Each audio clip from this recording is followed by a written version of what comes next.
All right, I'm calling the meeting to order. As suggested by Sean Conway, is, does this little panel stay there or okay, never mind. In lieu of taking old business, since they're not going to be here, we can take them after we've reviewed the applications for new business. So let's start with 68 Main Street. That would be Sean Hackett and Eleonora Zorzi. So tell us what you are applying for. Thanks. Everyone can hear me okay? Yes. So essentially, I think this house is built in around 1840. The windows might be as old, or maybe they're from the 1920s. We would like to replace all the windows throughout the house with modern contemporary windows. We want to keep all the architectural elements and the way they look exactly the same. We just want modern windows. What's the address again here? 68 Main Street. Okay, thank you. I missed All right. that. Do you have some visuals for us to look at? Yes. Let me see. I'll try and share some elements here.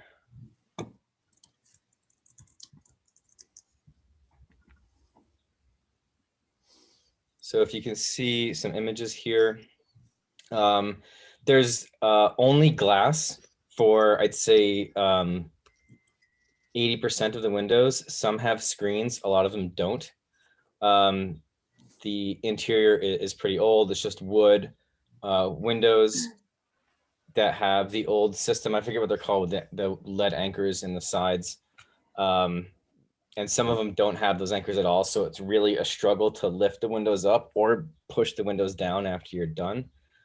You can see that the paint on the interior and the exterior is kind of old and falling apart.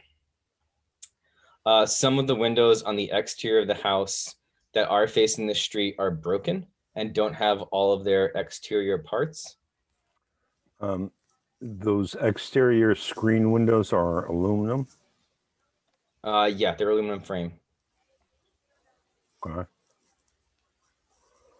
So you can see there's a few different windows that have some pieces missing that we'd like to replace and make them all unified. And then there's even this example here where, again, I forget what they're balusters that are the lead inside the wall that have been cut. So I don't even know if this window opens at all. Those are pulleys. Pulleys, right? Yeah, counterweights. Counterbalance. Yeah. Yes, exactly. Okay. Those are the most egregious, outstanding images I have. The rest of the windows, generally, they're just the older frame that are wood and been painted many times. All right. And what are you proposing? Do you have the application itself, Sean, on your computer? Otherwise, I can share the copy that was sent to us. Could you share the copy that you have? I Yeah. have the blank application on my computer, but not the filled in one. No problem. Let me just open it.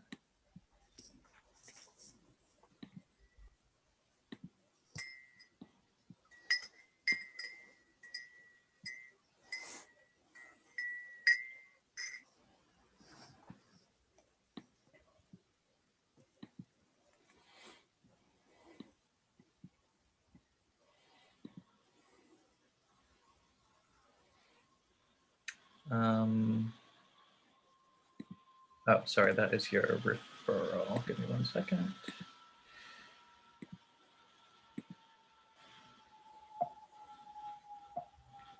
Okay, so Lloyd, this is the house.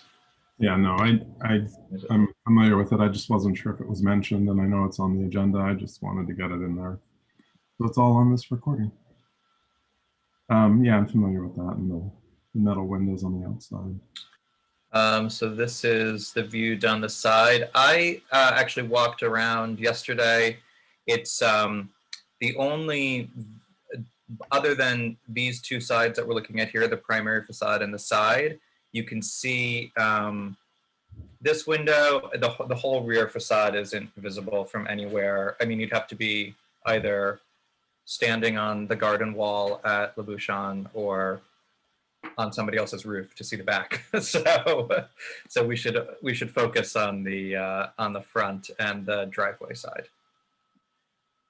And I think, and then this is the spec sheet for the window, which, as I gather, it's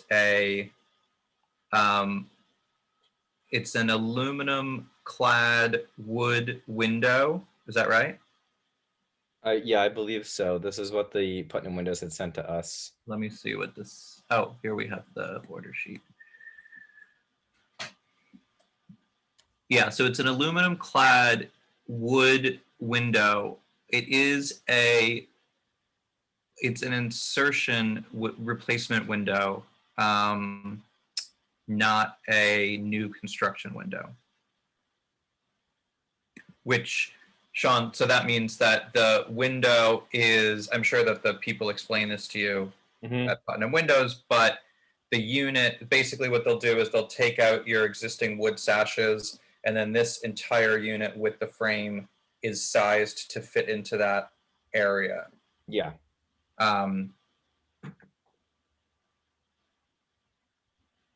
That's how that works. Yeah, and as we said, we'll keep any of the appearance, like especially on the second floor where there's the, again, I'm sorry about the nomenclature of where the windows are divided. Keep that exactly the same. Keep the look and appearance the same as far as they are. Just have them be modern windows, same color and everything.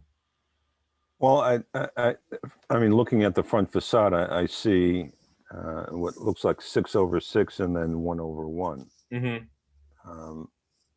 So these windows on the bottom, I actually looked at the, let me see, I might not have saved it, but I did look at the 1975 photos, and those windows were,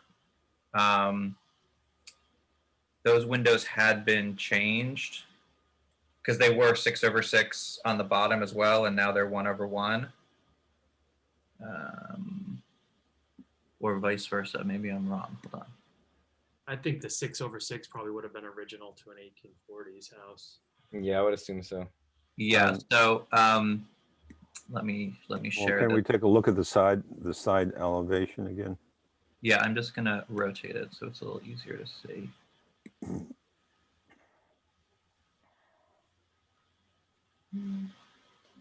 Yeah, those two windows on the side that are closest to the front are seem original, if not the oldest, and they're like, they're 2/2, and then the ones in the back might be relatively newer from the 70s, and they're I believe 1/1. And are these windows going to be, are these operable or are they fixed? They're fixed.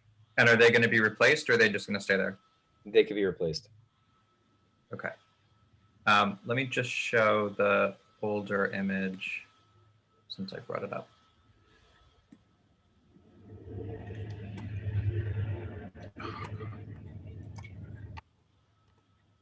This is just, to clarify that some changes have already been made to this property. Is your service up there horrible today, Sean? Am I slow? Yeah. No, I'm just No, it's just you then. Okay. lazy. But here you can see it. So this is the 1975 survey, and it had the 6/6 windows on the first floor. So we And know. the two small ones to the side in the alley are in fact it's a Oh, double hung operable. Yeah, so those must have been swapped out as well. And we know that the two-story addition was added in the 1920s, according to the owner in 1975. So really the historic volume of the property is just that bit in the front. Uh-oh, where'd my rest of my things go? So Sean Hackett, question for you. Have you had a carpenter take a look at possibly rehabilitating your existing windows? we have not. Just on the look and age of them, for energy efficiency and anything else, we didn't think we thought they were beyond repair. Well, I mean, the issue is that we're a historic preservation review board, and our mission is to try to save as much historic fabric as possible. Mhm. And I guess the question really is that the windows, especially the old ones that still have the 6/6 pattern, you know, while they look in pretty poor shape, it's amazing what carpenters can do when they take it apart, refurbish it, and put it back together again. All of those pulleys, they actually have little pockets that there are screws that you access the weights, and if they're not there, there's certainly plenty of counterbalancing or counterweights, which can be easily obtained. So I uh,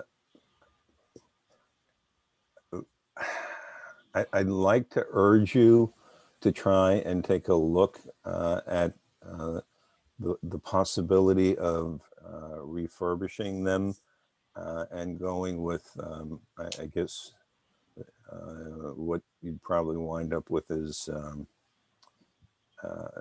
storm windows and screens, which are added on to, to provide the additional pane of glass and the screens for the summer. Before we go down the road of ripping them out and losing historic fabric. It's my personal opinion. I'll throw that out to the other board members and see what you guys think. Well, I think that if, we're not talking about a ton of window here. If you could consider Al's suggestion, you have it looks like you have 2 windows that you might be able to rescue. And as for the rest of the house, those could all be replaced with energy efficient windows. Am I right about that, Al? That's kind of where you're going with this? Well, I mean, I think even the 2 that obviously are now replacement, the 1/1s, the construction of window sashes is not that complicated. And certainly there are examples of what used to be there still in, on the upper floors. I would think that the windows could be refurbished, or and these 2 they could be recreated. I mean, that's I would like to at least explore that option. It may be something which at some point we decide just doesn't make sense. But I think that you're talking about a very old building. If I remember correctly, you said it was built in 1840. Roughly, So yeah. we're talking about before the Civil War. I guess it was about the time when the foundry was being formed. So I think that I would like to be able to go the extra mile with this, if that is reasonable. I think something else too, Sean, that another issue that we're contending with is this style of window that you're proposing. It's a style of window that people have used elsewhere, but because it has this frame within the frame, you do end up shrinking the overall size of the windows, as opposed to either a new construction window where they take out everything and the sashes will be the same size.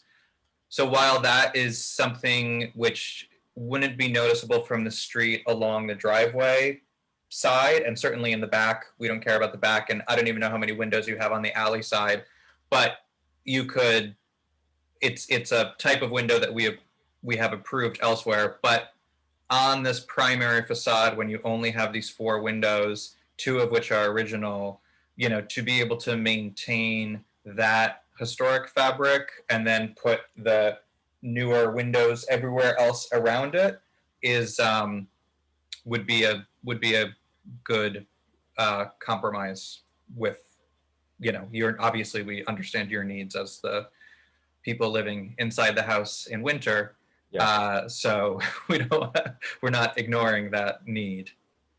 One and other there's- question, sorry, yeah. one other question about the front of the house. As you can see from this image, there's the basement that's accessible from the street. That window is relatively new, but in very poor condition, that it looks like it was just kind of slapped in there, and there's a piece of plywood that holds it together. So that, I mean, I'd love to look at like either older photos from like 1975 if you have that image as well, but that that definitely needs to be looked into as well. I don't know how your approach is with something like that.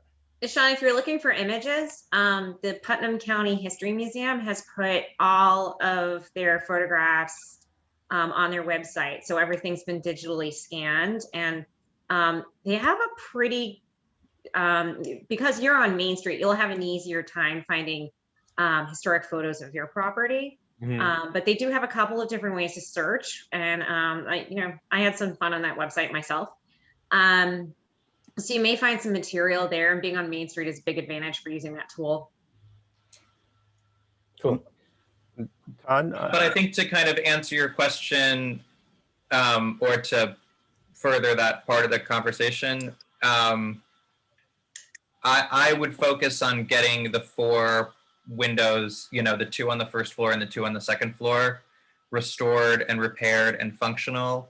And if that means that the lower, the basement window matches all of the new replacement windows, especially if it's a little bit different going into a masonry opening than the siding like you have upstairs. I would be less concerned about seeing that restored, and that could probably match the other ones. So could I just chime in a little bit? Obviously not obviously to you, Sean, obviously to the board members, windows, this is the business that I'm in, is window restoration, steel windows specifically. But regarding the replacement versus the restoration, cost-wise, obviously you're going to run the gamut. Restoration certainly is not the cheapest alternative or the cheapest option. And in terms of the replacement windows, when you do the replacement, I think the way that you've proposed, the way Sean Conway has explained, where they just remove the sashes, you do lose quite a bit of light. And maybe a compromise could also be that is suitable for the side elevations and the rear facade. And for the front of the building, it could be worth talking to Putnam Window again and explaining the board's kind of standpoint on that, and see if they have another option. So maybe you investigate the restoration side a bit, and then you also talk to them and see if they have a different solution that would not that would let you keep the same amount of daylight, I guess. And in terms of the restoration as well, in my house, I did them with an interior panel, a storm and an energy panel. No matter what, you're going to need that kind of added layer, whether it's on the interior or the exterior. So visually, as much as I am a proponent of historic windows, visually, if you keep that exterior storm window on there, which is what you kind of have to do if you want to have a screen, I do think it takes away a lot from the look of the historic prime window.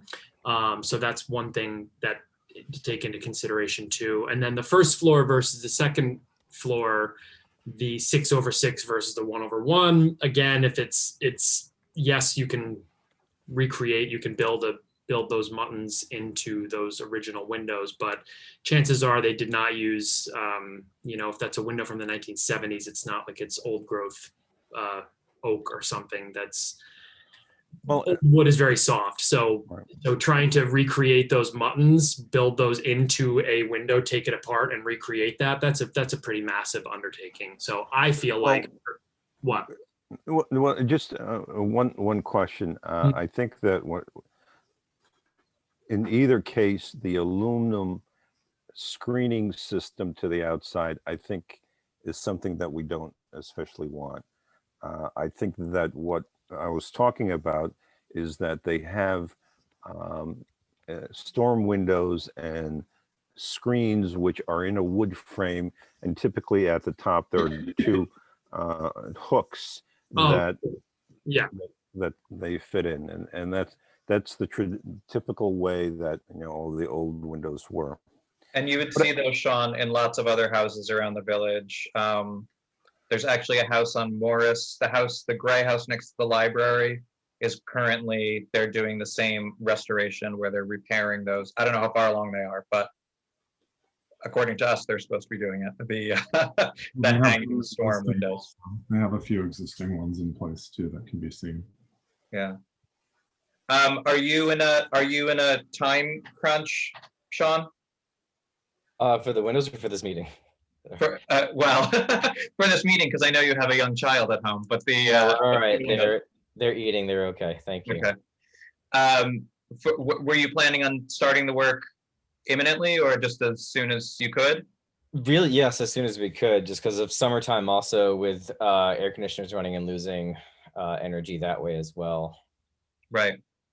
Well, should we, Al, consider approving some of the windows for the non-primary facades and then table the Well, discussion of the front? Yeah, I think we're talking about 2 weeks, and I think that if Sean Hackett can bear with us and give us at least 2 weeks of checking it out and letting a carpenter take a look at the windows, because the other thing which you may luck out on the 6/6, it looked like there were some other windows in the alleyway which were 6/6 and they may fit in the front windows. So I think that sort of taking a look at it and bearing in mind the things that we are trying to preserve, if you could take another look at that, you'll be old business next week or in 2 weeks at the June meeting, and I think that we can process this rather quickly. But we would like for you to give us a good faith effort to try and save the windows, as many of the windows as possible, but particularly the front four, the 4 windows on the front facade. Could I chime in just once more? Sean Yeah. Hackett, do you feel like you understood the difference in the window replacement that you were proposing versus what Sean Conway and I had kind of explained, where they just take the window sash out and infill so you lose all that light? Did you understand that? Yeah. Okay. Do you feel like you could go back to Putnam Window and relay that to them and see if they also could have a different alternative maybe for those front facade windows? Yeah, well, it seems like for the front facade windows that you're proposing that we have a carpenter look at them, see if they can be refurbished and work that way. And then another alternative would be to have Putnam Windows propose something else to replace them completely. So That maybe preserves the amount of light, daylight, basically, And rather the rather than infilling. Yeah, it does. They do significantly limit daylight, and then just the appearance is not great when you get the really thick borders around the windows. Yeah, So that could be two possible solutions to the front facade. And I do feel like unifying that front facade with all 6/6 on both floors I agree. is important. yeah, and that's fine with us. You might All right, so want to add, maybe you consider a certain the same approach for a certain part of the side of the building that's really visible where the driveway is. At some point it gets too far to really notice, I think, but the first, I don't know, 10, 20 feet or something like that are very visible. yeah, the 2 small windows that are currently fixed, what are they windows to? One shows into the living room where the stairwell is, and the other shows into the stairwell that goes down to the basement. Okay. But in the case of, so to Al's suggestion, if you were going to have hanging storm windows over those. If since they're inoperable, you wouldn't need to have screens made for them also, but that could give you No. a little extra barrier of thermal protection. Correct. If I remember correctly now, that one that shows into the living room, I don't think we're gonna replace. I think we wanted to keep it the way it is. 'Cause And it's that's the one closest to the inoperable, it's a street? Nice old window. There's no reason to change it. The other that leads down to the basement, I think was operable at one point, but it's been painted over to the point that it doesn't open. Right. Okay, so Right. can we talk about this at our next meeting in June? So what I'll do is I'll follow up with Putnam Windows and see if they have an alternative for the front that would save the daylight. And the other alternative is to contact a carpenter and see if there's an alternative to save as much as they can with the current windows. Right. Okay. That sounds great. And do you have any carpenters that you've worked with in the past that you have a relationship with or you approve or anything like that? We can't recommend tradespeople, but I will tell you that the owners of 224 Main Street, if you look at them up in the book, Roger and Linda Hoffman, they had a very similar issue with needing to get sash replacements, and they were able to work it out. So, I don't know who actually did it, but if you try to reach out to them, then they might be able to give you a source. Excellent. Yeah, because, and the thing is that I think that there are a number of carpenters in the area. As Sean said, it's kind of hard for us to recommend people because that gets into conflict of interest issues and so on. But I think that if you do some asking around, maybe check with the building inspector, even though she's new. She may have met most of the carpenters who are doing work in the area. So, Or you can ask the local hardware store. yeah. Oh yeah, Susan knows everybody. That's Yes. great. I was just in there today. You'll want to be friends with her anyway, owning an old Yeah. house. Excellent. Okay, great. So we'll put you on the agenda then for June 9th, Okay. 2 weeks. All right. All right. All And it'll right. be Thank- similar thank thing you over very Zoom much. and everything else. Thank you, and congratulations on the baby. Oh, thanks. In the house. Okay. Judy and Romanello. Hi there. Good we- evening. Good evening. I would like to hang a sign that says the shop name on the wood paneling above my window at 109 Main Street. Okay. Do we have images? I have some. Are you able to share yours, Julianne, or would you like me to? Can you share yours, please? Yes, I Sean? can. Thank you.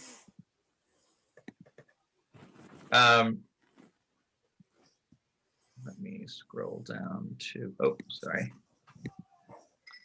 And we are no longer doing the blade sign. We decided to omit it completely, which is totally fine. It saves me money. And we'll just focus on the main shop sign that we would like to get approved. Great. So I'm just going to scroll through these. Let me know if there's anything you want to call out. This is a great old image of the building for anyone who didn't see it. I know, I love that. I only have like 2 pictures of our building, which is so adorable, but I can't find anything else. I need to dig. But anyway, there used to be an awning. I'm not quite sure what year this is. I mean, it looks like it could be like, I don't know, the 30s or 40s, but Yeah, the cars look like they're in the 30s yeah. or early. And 40s. also, let's not distract ourselves, but let's all take a look at this beautiful sign too. that we- I know, such a good job. Ben. Wow. But so there's a big wood paneling, like a piece of wood paneling that sits above the window, and it looks really empty, and no one knows I'm open. I leave my door open. I try to people Mhm. can't see it. I have double pane glass. That's another thing. I was actually curious if anyone knew what year they replaced the glass, because it's clearly a double pane because you can't see through it. It's like really hard, and all my customers or people outside have to like push their faces up against the glass to see what's inside. So the shop sign is going to be really important to help identify like where we are on the strip. So the shop sign, people are through Color Cube, and I'm sorry, I'm blanking on the other name. It's like They have two companies, but it's out of Newburgh.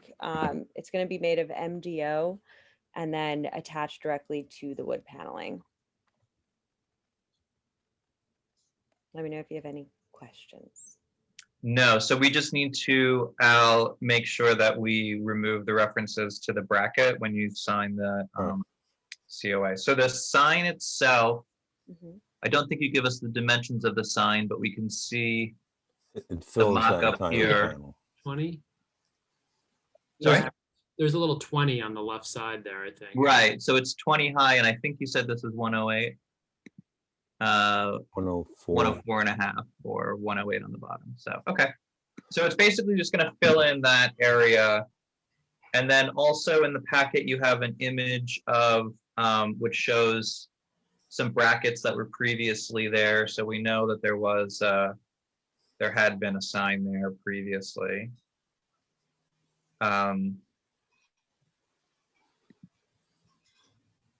Are you going to maintain the vinyl as well?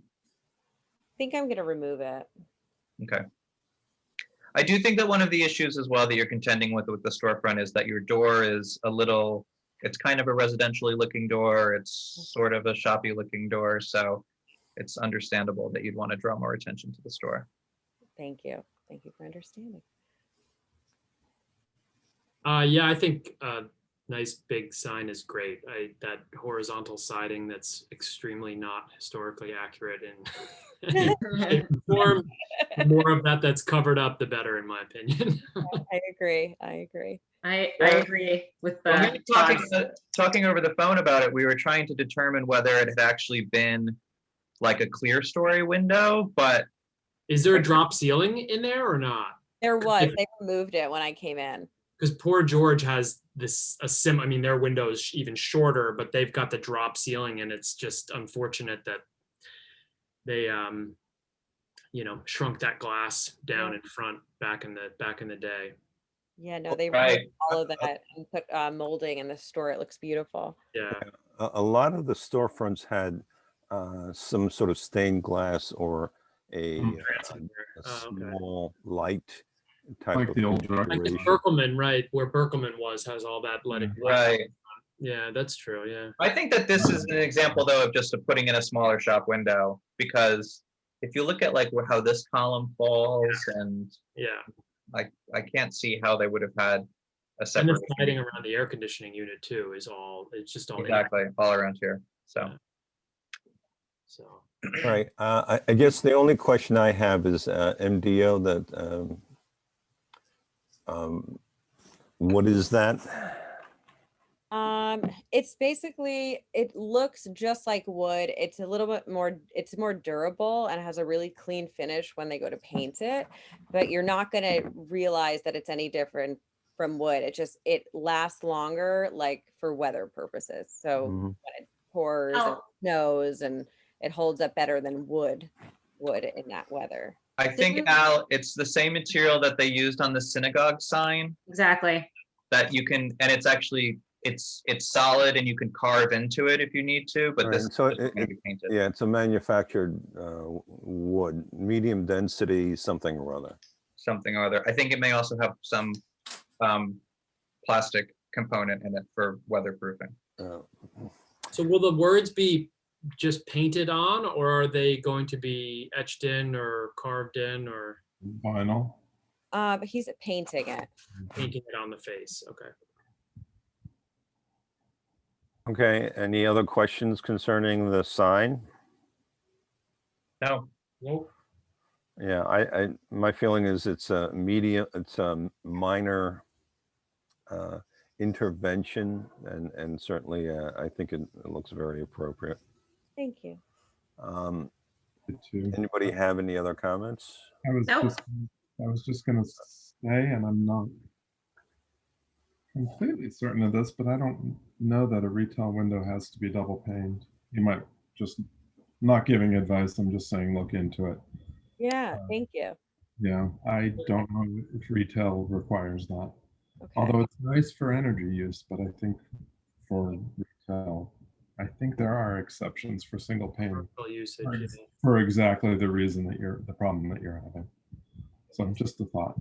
Also double check there's not a film. Sometimes a film could be even hard to see, but there could be some type of reflective kind of. I've looked, like I've gotten up really close and like no matter how much I clean the windows, like there's nothing on there.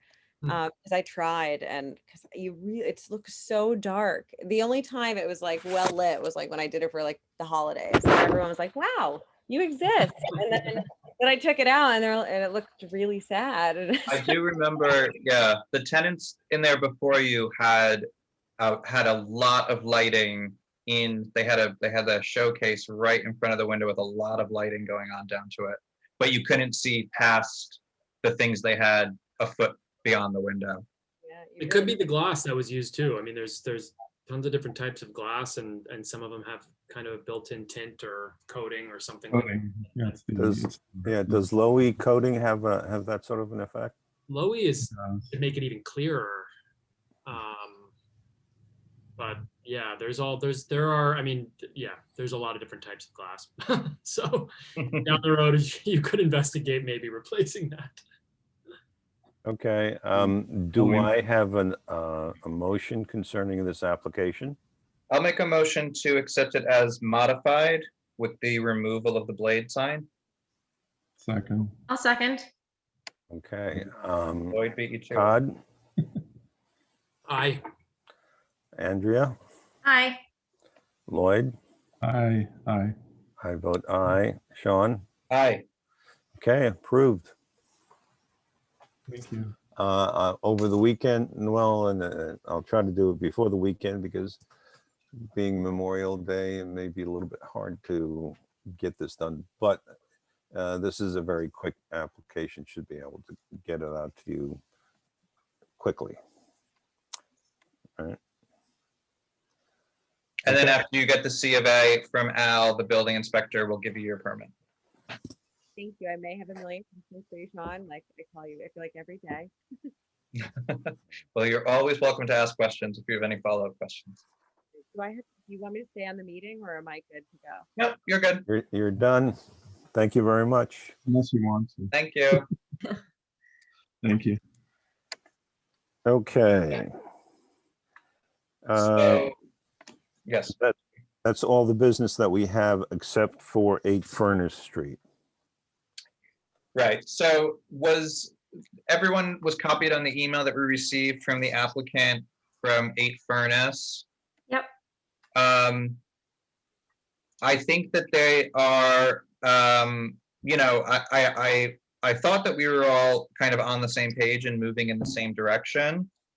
I am sympathetic to their concerns about taking on the work now, but it's my feeling that ultimately we can't really give special treatment to an applicant other than some generosity of time. So I would propose just giving them an extension on getting an approval for a design. I think ultimately we spent a lot of time kind of discussing the options with them. I think that everybody wants the work to be in greater compliance. And we've made a lot of compromises with them, but we can't just throw the application out because of outside circumstances. But I also think that we can be good, generous neighbors and appreciate that there's, the immediacy of getting it done is going to be a bit of a problem. So I don't know if people are comfortable giving them an extension of 6 months or 9 months or. Well, let's hold off on that for a second. Todd, did they ever reach out to you about the sketch that you were going to work up with them? No, I did see tweets and kind of a little bit of like back and forth, and I explained it more verbally, and I'm pretty sure she understands what we were saying, but I did not actually do the sketch and send it to them.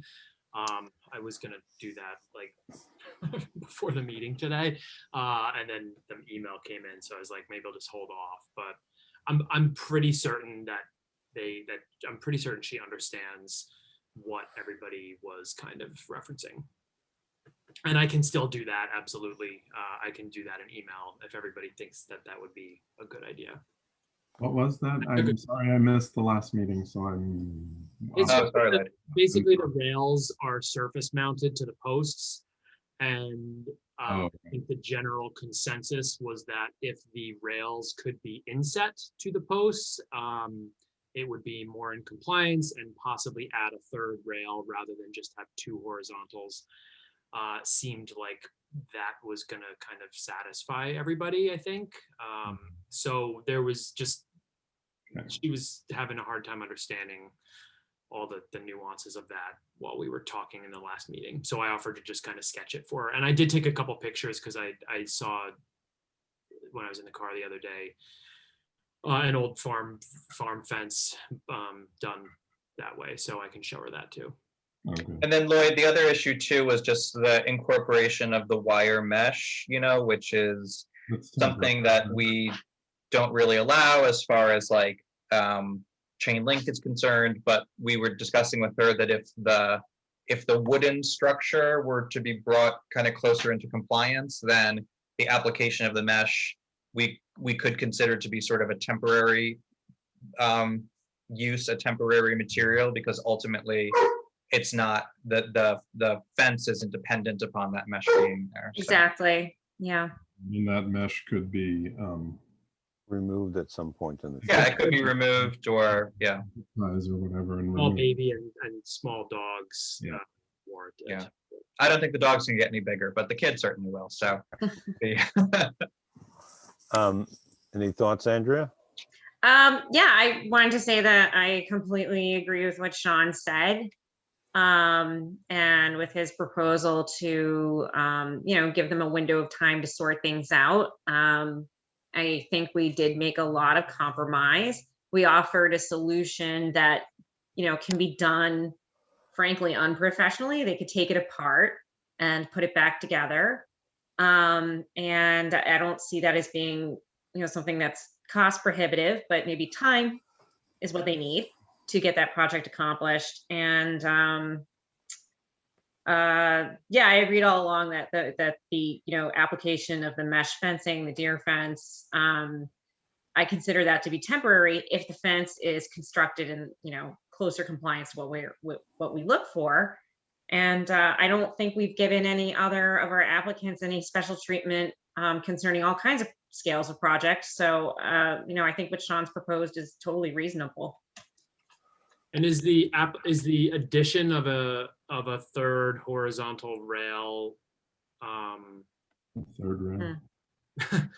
crucial here, or because that is material cost, the Right, rest material cost. you It's a could, good point. Not to me. I disagree.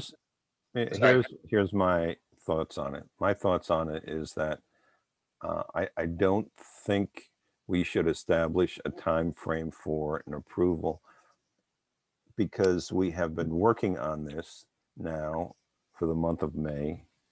And I think that we are reaching out to them. We are trying to make accommodations, but they have to meet us halfway. We can't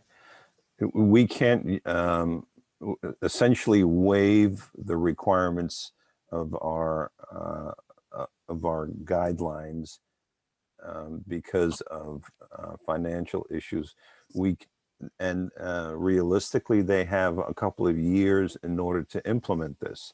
So certainly it can be built at a very slow pace. What they have there now works for them, so that when they decide that when we come up with the appropriate design, they can do it panel by panel. So my feeling is that they will have time in order to do this, so that it's not a big financial impact on them. okay. I don't And know if that's clear to them, to be honest. So that seems important to communicate. If it's more just resolving what will be acceptable, and then there is a good amount of time, a good window to implement that, I think that is certainly reasonable. So can we relay that to them? Because I don't know whether maybe she thinks that, you know, and obviously being on the village board, it's meetings and meetings and meetings and a small kid and all that stuff. So I get that she can't do this every 2 Wednesdays, but can we communicate that to them in an email?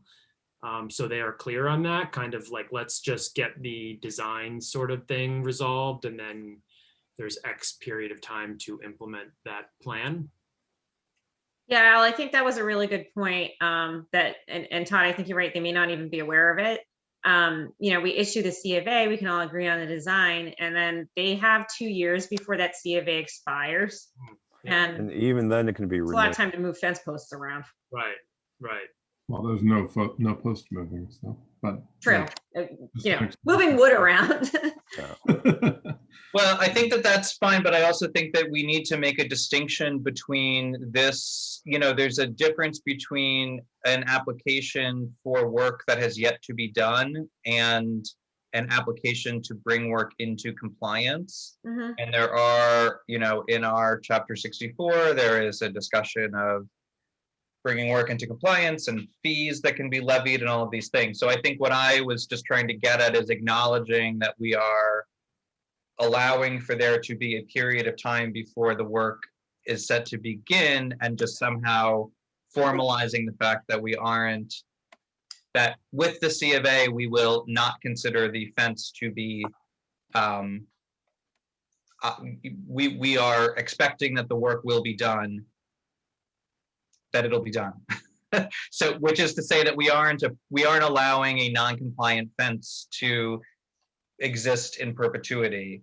We are saying that we are coming to an agreement that we are approving a design, we are expecting the work to be done, and they can do it on their own schedule, but it isn't an issue of, you know, you don't have to do this because you've asked us to not make you do it. Well, and I think if I remember correctly, the phrase that was in that letter of support is until the fence falls down or deteriorates. No, that's not what we're not going to approve that. What we want to do is come up with an approved configuration, and then they can then they have to implement that, and there is some leeway as far as how quickly it gets done, but it needs to get done. So that we aren't setting a precedent that anybody just Put puts in something up and say, non-compliant work "Oh, and yeah, tells us afterwards that they don't have the means to correct it. I mean, that's, Right. and that's something that's happened with other applicants before, and it's something that's happened with this applicant before. So we want to just make sure that we have some sort of a structure to be assured that the work is going to be done. right.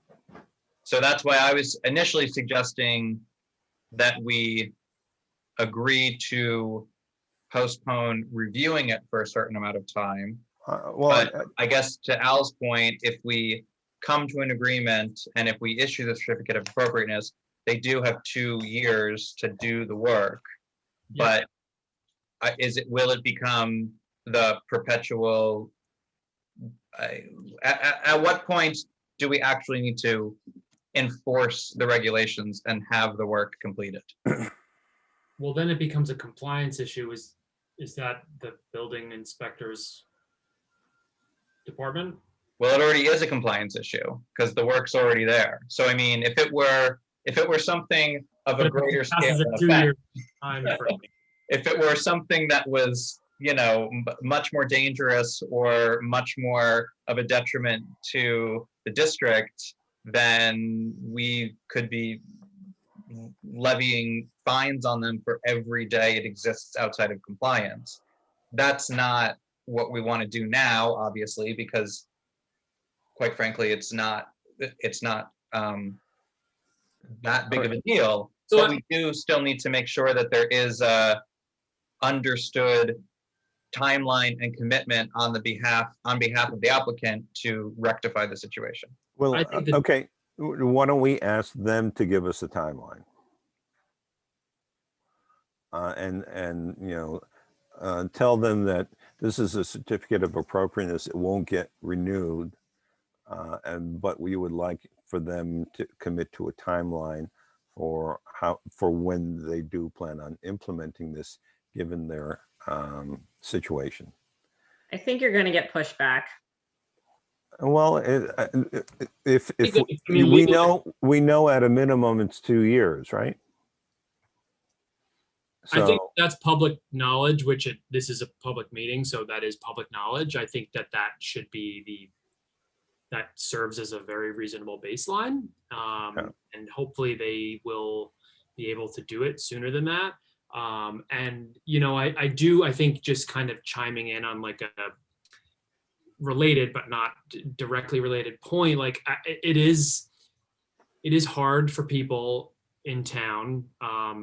And I know this from experience when I went through this with my shed in the backyard where we didn't know, we thought, like, we looked at the Phillipstown code and we were like, oh, it's under 100 square feet. We're okay. We did it. We had to then come before the board 2 years ago, and it all worked out, thank God. But you know, I have 8 neighbors that directly abut my property, every one of whom has a shed that is not in compliance and collapsing and rotting away and peeling paint and just in like absolutely horrific condition. And so as somebody who has kind of gone through this process, who's like, are you kidding me? Like, I have to now jump through hoops, but like, look at every single person around me, all of whom are visible from the street.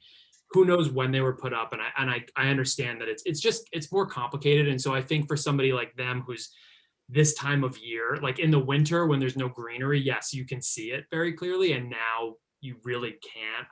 I do understand maybe the frustration and kind of the arbitrary feeling to it. And I'm not saying that they were correct in doing what they did, but I'm just pointing out that obviously there's different ways of looking at it. And our job obviously is to enforce the look at, you know, the design standards.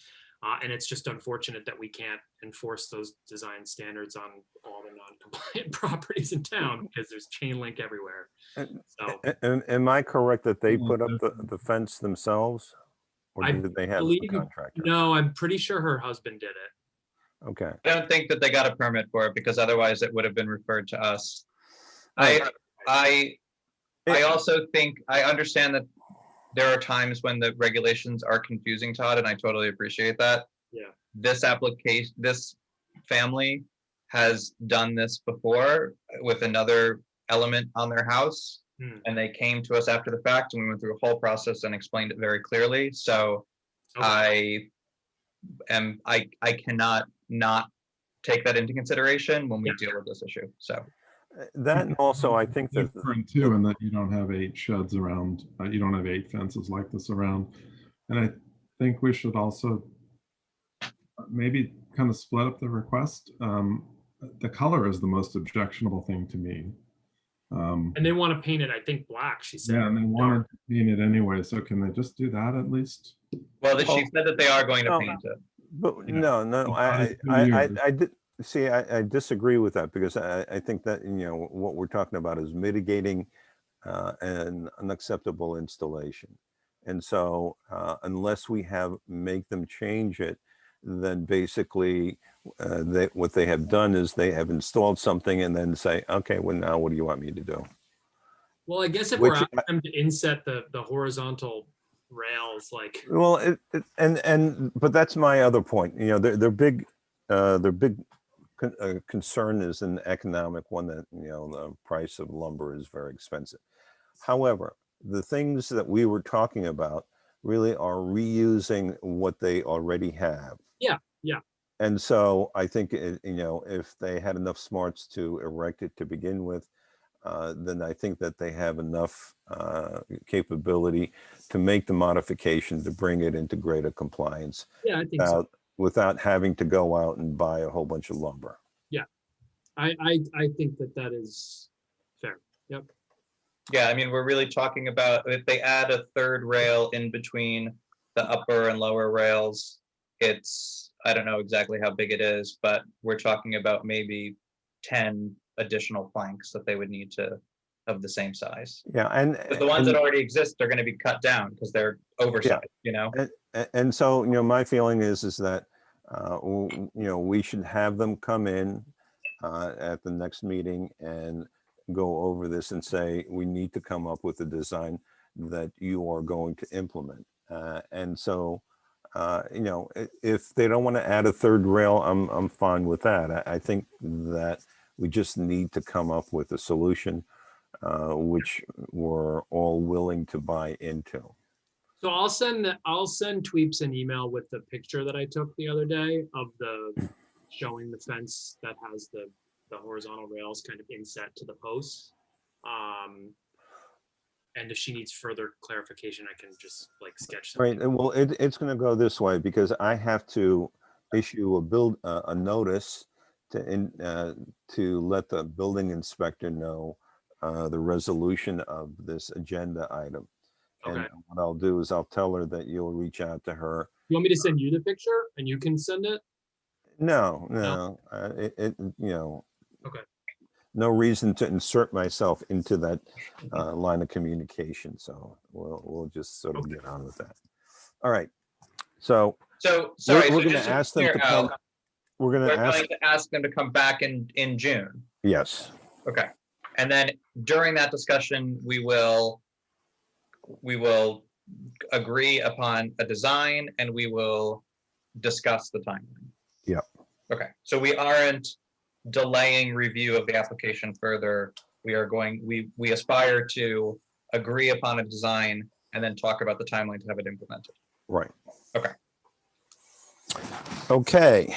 Board business, final map update.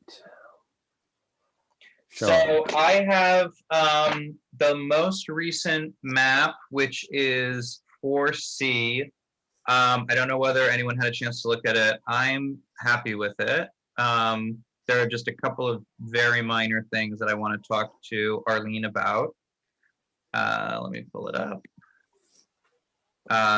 There's just there's some streets that are missing, but having reviewed all of the ones that she has sent to us so far, I think I'm kind of realizing that with the accuracy of the lot lines and shapes and everything else, we are losing a little bit of the artistic flourish of the map that we previously had. But I am fine with that. I'd rather be, Well, I'd rather be accurate. what I would, what would be nice is if this visually looked a lot like the zoning map, only in, and how it's all put together. I mean, that was one of the big things as far as using them, is Right. that, they were doing the zoning map. And so we wanted to have our map look like it was a zoning map. Here's the only comment that I have, Sean. Yeah. Scroll to the right, the lower right-hand corner. Further. The legend is half in the water and half out. Yeah, I was going to ask if she can move it up to where the compass is. Yeah, just so that it's a lot more easy to read. My only concerns were that we've lost Northern Gate is gone, and Fair Street, and oh, sorry, not Fair Street, Garden Street. I don't know why they just seem to have been knocked off.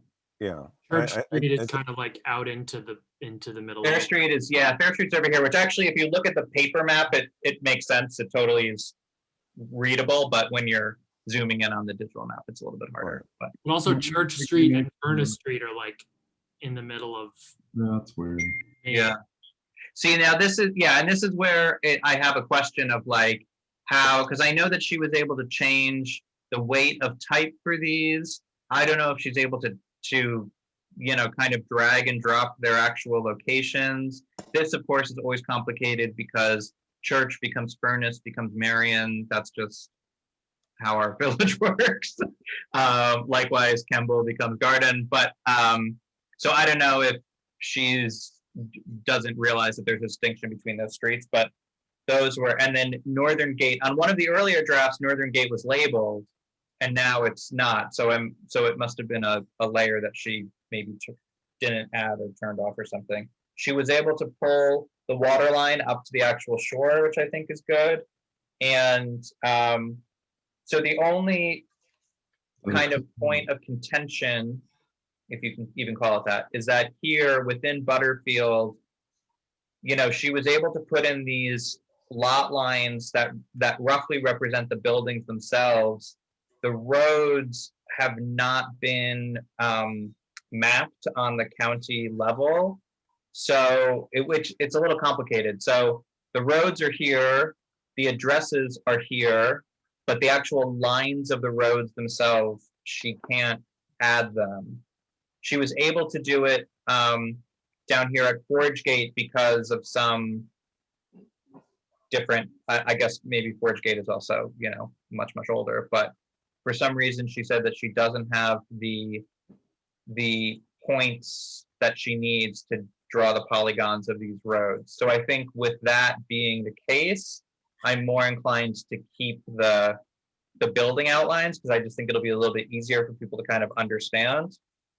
But you know, for example, where is Leahy Pavilion? Yeah, there's no building for that there drawn. And Right, like also, Pavilion, The numbers are strange. to just have them floating around. Yeah, I don't know if they can be selectively removed, but I can find out. And also, we are missing these two don't have street addresses. I hadn't noticed that before. There's also one down by the water that's missing a street address, the empty lot. What's happening at that empty lot? There's a backhoe in there. Does anyone Which know? empty lot? I don't know. The Dockside Park? He says he's just cleaning up. Oh. That it was overgrown and I don't know. Weird. Which lot are you talking about, Lloyd? Over by your place? Across, yeah, right there, the empty one, that one. There's no number. Oh. Actually 3. I think the address is 3, and I think that the lot next door that's white with the modern house is a North Street address. It might also be 3. So I know that the North Street house, their lot goes all the way to the water. Yeah. So that polygon is correct. I guess it's a question of whether that has a street address, because there are a couple of places that don't. It does. I think it does on the tax records. Oh, it does? Okay. Yeah, I think it's 3. While you're there, all the water features have green text. Hudson River and Foundry Brook. That looks strange to me. Maybe that's intentional. And maybe it's okay because it's water, but Hudson River and Foundry Brook have green text. it's showing up as green to me, not black. Oh. That's probably so that, okay, I can ask her to change that to black. Okay. There was a Craig, what was it up there at Butterfield? There was some street name in the middle of Main Street or in the middle of Oh, Clark Drive. Clark Drive, yeah. Yeah, sorry, let me pull this out. Just in case anyone's interested, I'm just looking at the tax map information. Oh, yeah. 3 West Street is an address. I'm looking at the property. Hold on, I'm gonna make sure it's, yep, waterfront, Yeah. vacant land. So that is it. Okay. That right there, yeah. So wait, so you're telling me that it goes 1, so it goes 3, 1, 5, or is this 5 New Street? Oh, this is 5 New Street.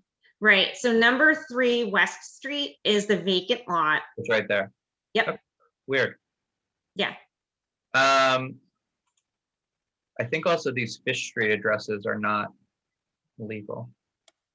They're considered part of Market Street the last time I was looking at something over there. So it's this this Clark Drive. Can we pull that in? All right.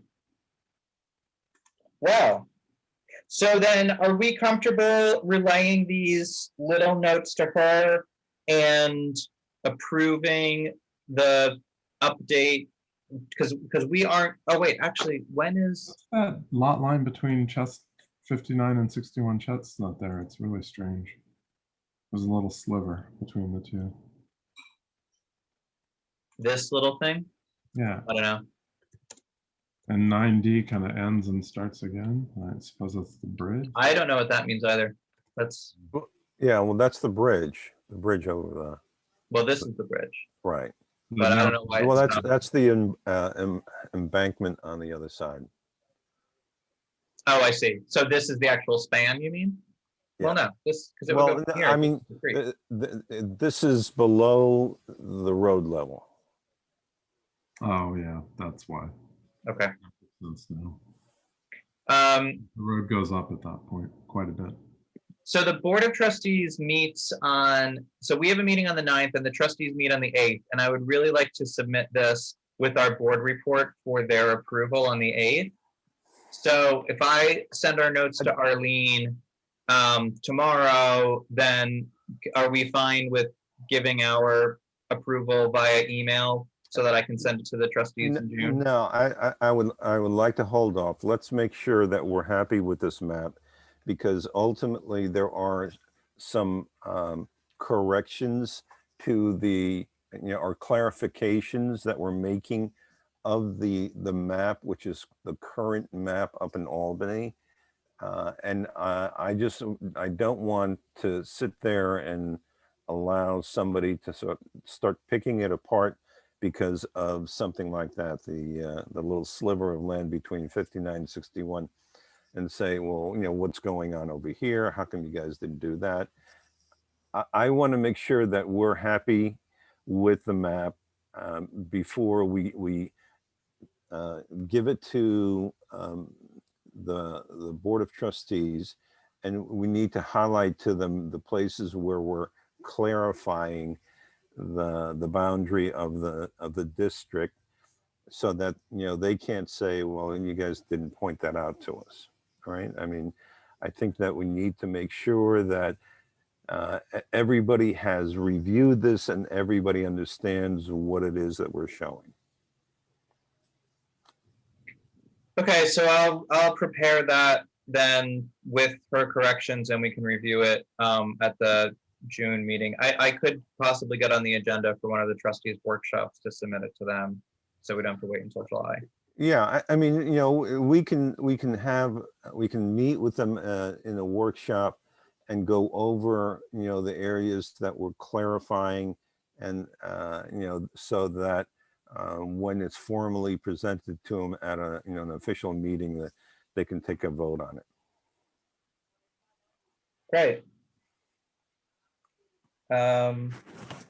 Okay, so I'll make a note on those couple of things and see if they can be corrected. But I do think that we just need to keep in mind that there may be limits to what Arlene is able to adjust, as she's been pretty forthright in telling us so far. So, All right. Well, and the thing is that what we're looking for is something which looks like the map that she prepared for the zoning.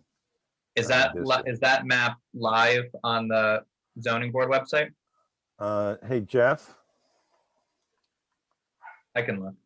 Yeah, yeah, it's on the zoning board webpage, on the zoning webpage, they have their map.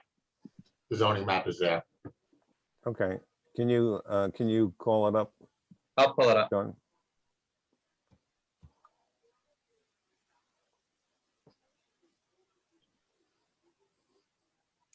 This is still the 2008 map. That's the latest one. Oh, okay. I thought Arlene was doing a new one for them. I see. That's what Marie told me. So we want They our, are working on a new one, but until the code update is complete, I mean, that's not available. It's not posted, certainly.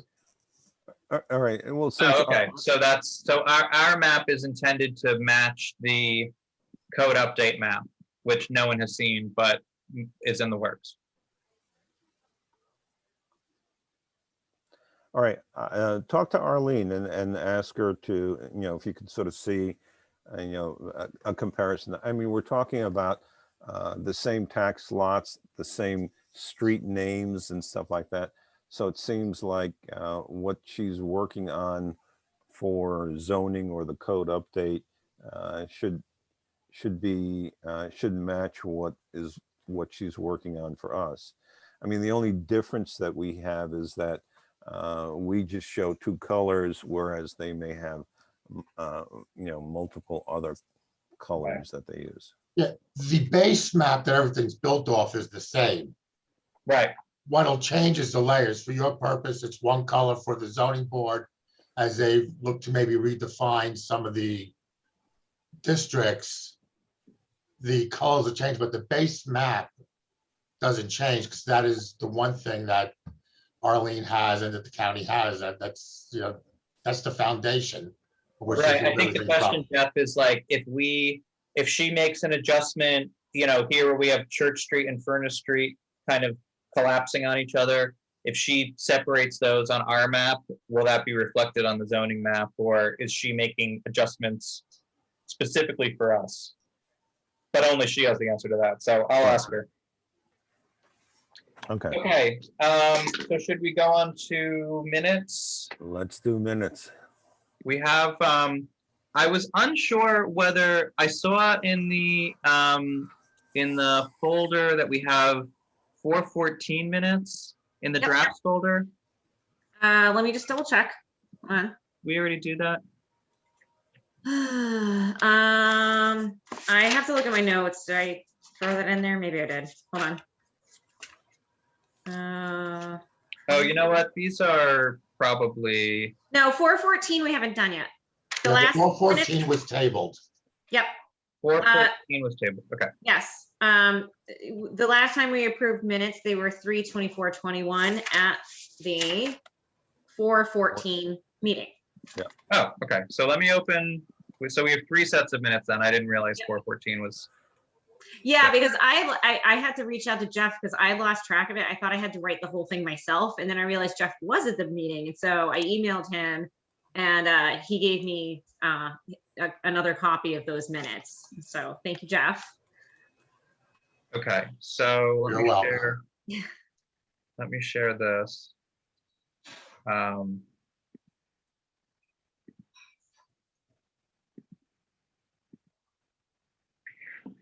Okay, so this is the meeting minutes for 414. This was the public hearing that we had for 212 Main Street.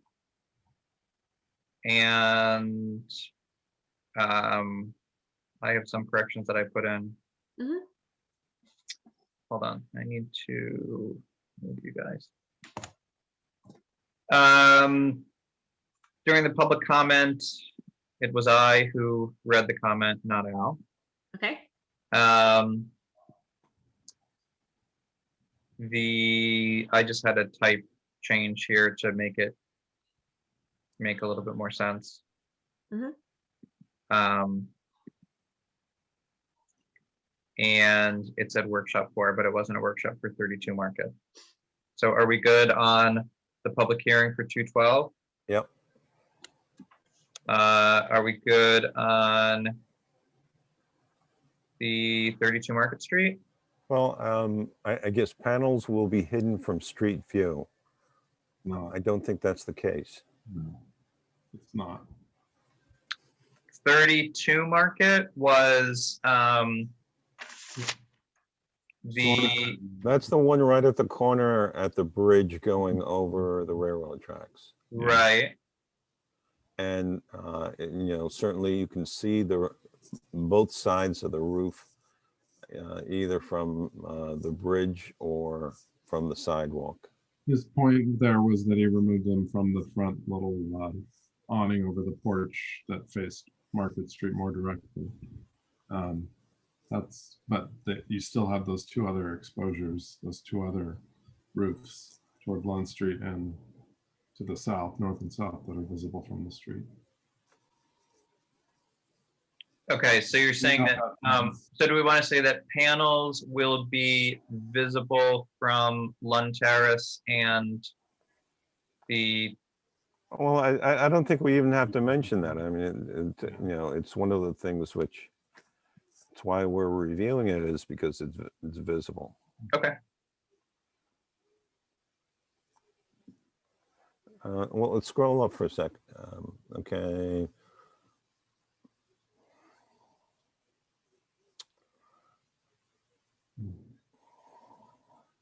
Okay. this again, said workshop, it wasn't a workshop.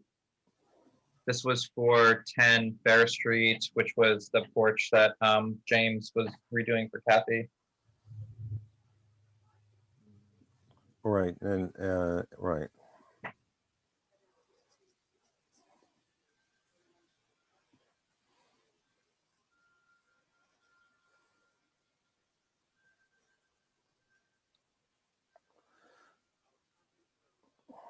Okay, No, and I mean, the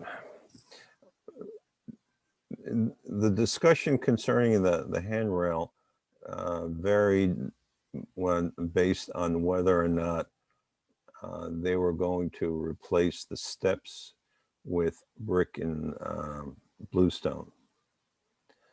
If I remember correctly, what we were talking about, what we said was that because they had two options that they were looking at as far as the replacement. One is to replace just to rebuild the steps in wood the way it should be, and in that case the wood handrail would remain part of that installation. But if they were going to rebuild the steps and the cheek walls in brick and bluestone, then that's when they were going to shift to a wrought iron handrail. right, so isn't that reflected then in the motion that to approve the masonry, brick steps and walls with the wrought iron handrails, because otherwise it would just all be wood and then it would be a replacement in kind?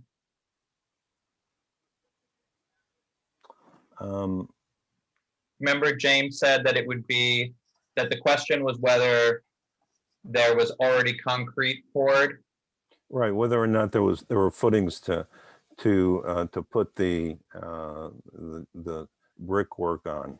Right, and our discussion with him was if there was concrete footings, then he would use masonry.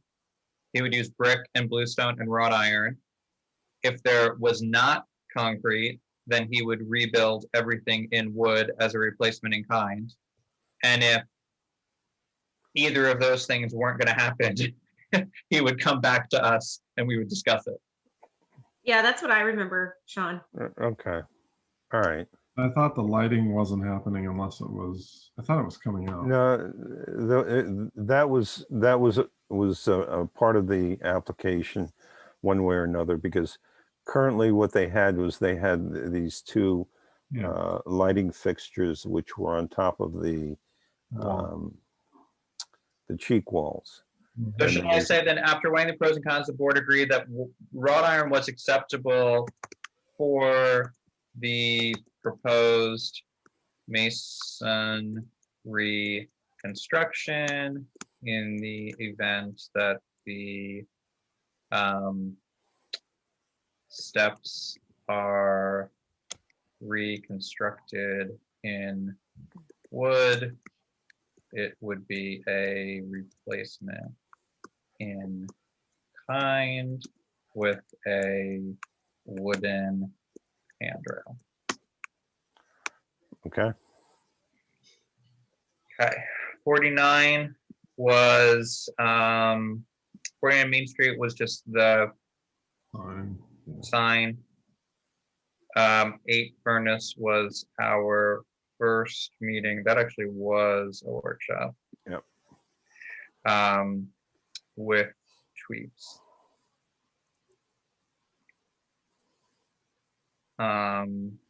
And 34 Kemble was the Foundry Montessori school, Right.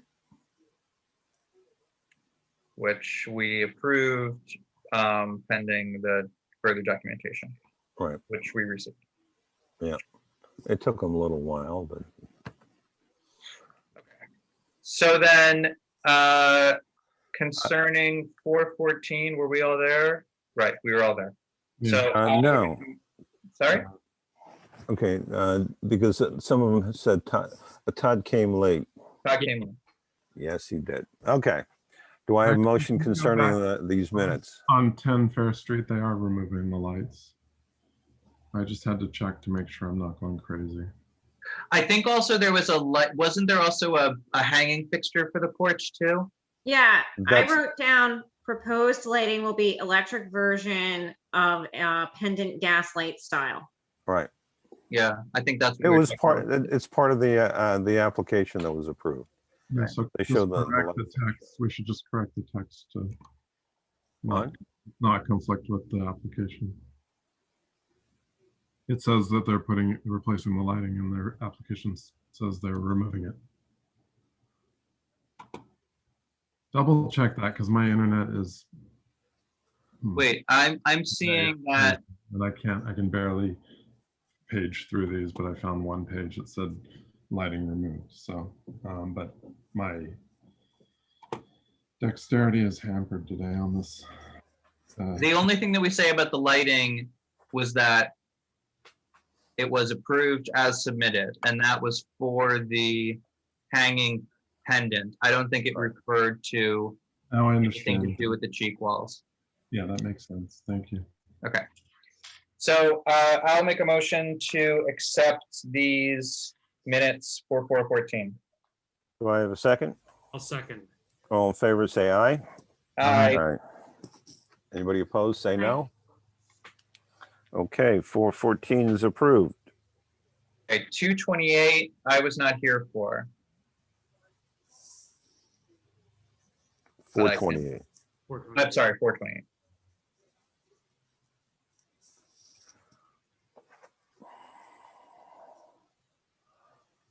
But I will scroll through if anybody has any comments.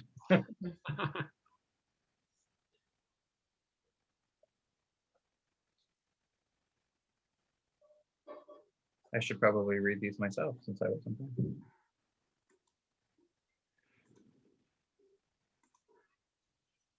First one looks good. Were these, but okay, but were these actual workshops or were these were applications? That was an application. Okay, so let me remove that. And likewise for 11 High, that was Kevin Spence.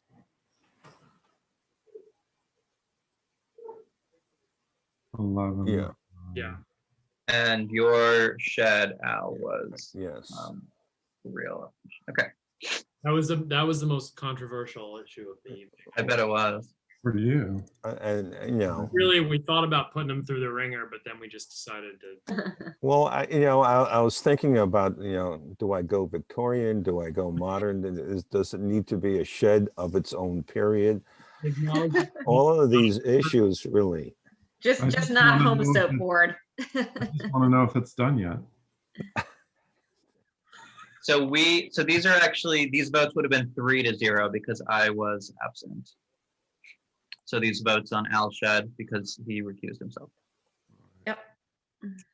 Okay. Well, Any- and it should have that I abstained, recused himself. Okay, It does say that here. okay.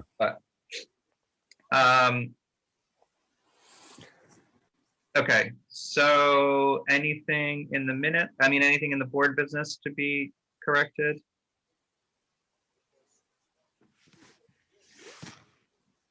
I'm still trying to look at this because I missed some of the beginning and I'm trying to load it up on my end here. It's just, oh, okay.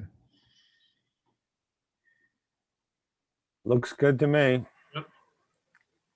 Okay, Do I have a can't vote. motion concerning this application? I move to accept these minutes as submitted, Do I have a second? I think we mean it as edited, right? as edited. well, I think it's as submitted because we're submitting it in real time. Right. Oh, it is? Okay, I'm not trying, sorry, Todd, I'm not trying to be a smart aleck. I have to write these minutes and make sure I have the right language. Okay, so as submitted, because okay. Yeah. Because we're editing it live, so Got it's not a document that's being edited after the fact. Okay, All right. okay, so Todd moved. Do I have a second? I'll second. All in favor, say aye. Aye. And that's Aye. 4-0 because who is missing? Sean, I was not there, so I'm abstaining. all right. Right, okay. Okay, 512. 512. I wasn't, So, at the- I Yeah, wasn't- this was, Lloyd was not there for this. So we did 11 Parrot was, I'm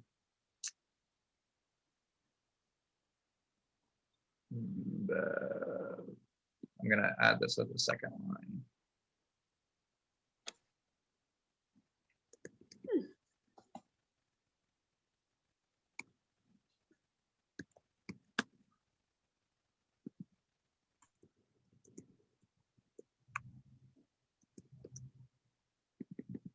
Oh, sorry. Well, The- if you read the next paragraph, it's filed separately.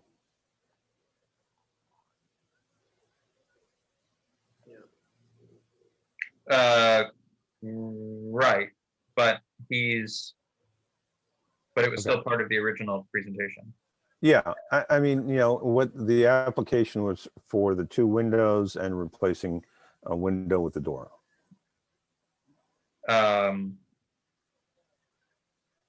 Okay, so, okay. So I don't need this one.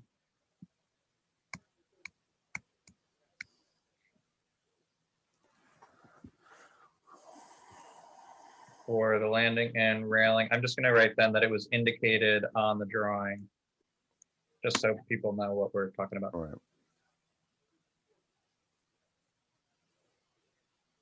Which I didn't even think to follow up with him about that, but I will ask him to come in June.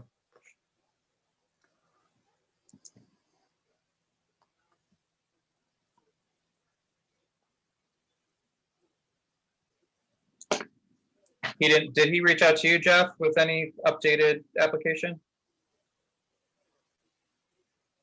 Adam No. Burgoon? No, he is not. I'll follow up with him before June. Okay, 8 Furnace Street, continuing conversation.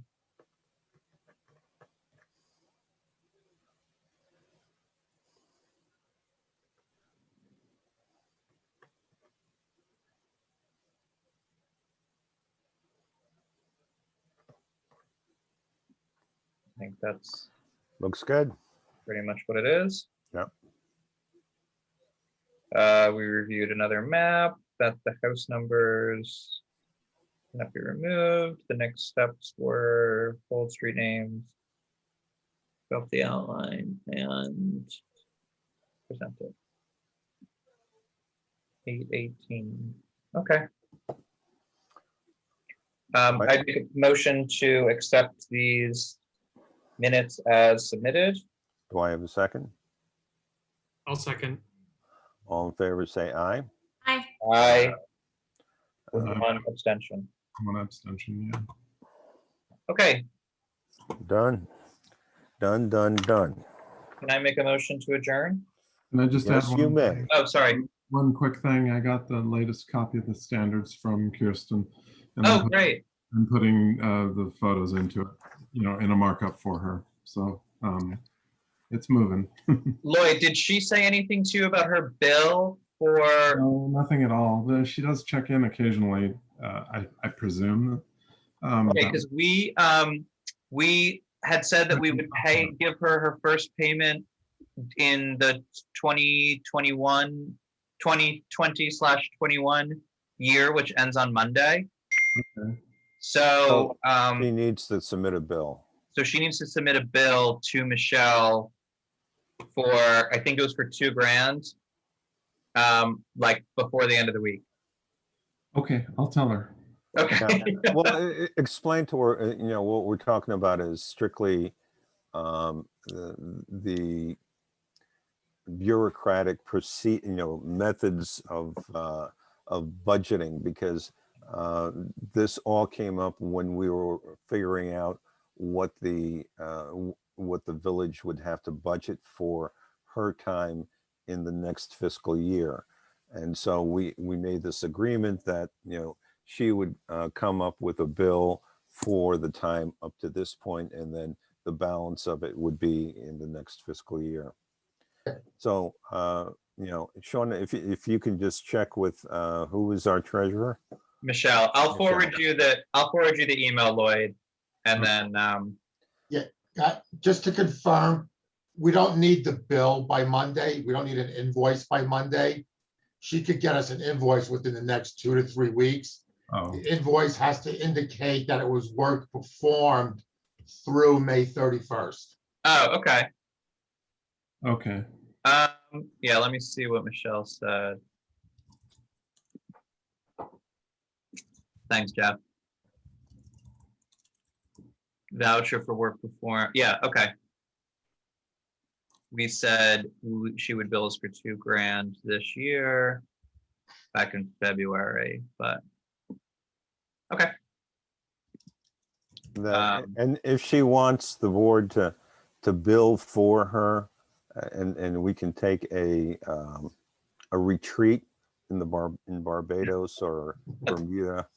I don't think we'd be able to get that far on $2,000. Plane tickets are like through the roof right now. That's true. Yeah, so the invoice should say that the work was done in fiscal year 2021. Is that correct?